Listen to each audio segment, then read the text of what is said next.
We have talked a lot about server attacks, and now it's time to talk about client attacks, namely XSS. What is XSS? In fact, the XSS cross-site scripting problem is the incorrect display of data, that is, the lack of data encoding in HTML forms.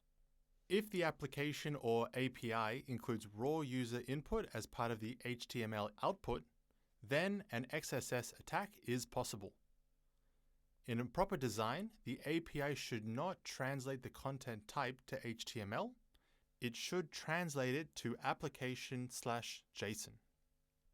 If the content type is translated to HTML, then your API is potentially vulnerable to such an attack.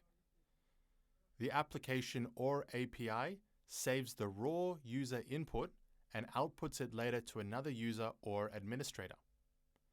This is the so-called stored XSS, when we save our exploit in the database and then output this user input to the user or in some internal system. As a result, JavaScript works. Also, JavaScript frameworks, single-page applications, and APIs that dynamically include hacker data on the page are vulnerable to DOM XSS. This is the problem of incorrect data processing by JavaScript. Aside from the usual risks, such as reputational harm, identity theft, and problems with the regulator, the most basic risk here is site content being manipulated. Because JavaScript can be embedded, this can lead to the possibility of mining cryptocurrency in the user's browser and identity fraud. It could also lead to leaking critical technical data, stealing users' sessions, and taking screenshots of important components. The most frequent channels of XSS exploitation are data from the client received via the user input, user inputted data in the database, data from the API response, namely the data from third-party services that may contain malicious input, and data from our own back-end server, retrieved from files, databases, and so on.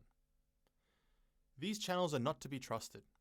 Also, if your page uses JavaScript listeners, which, for example, listen to post-message events transmitted to this page, they can also be vulnerable to DOM XSS.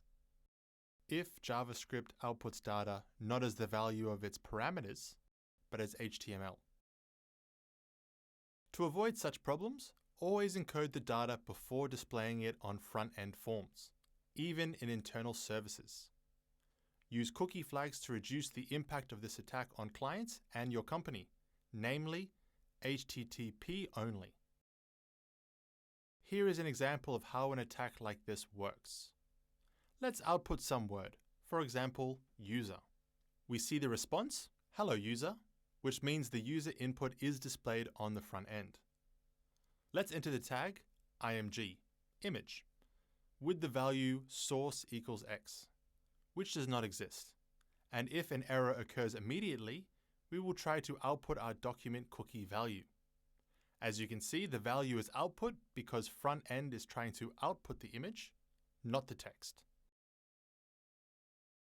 You can try to complete the process described above, as well as read more about reflected and stored XSS by clicking on the links in the presentation.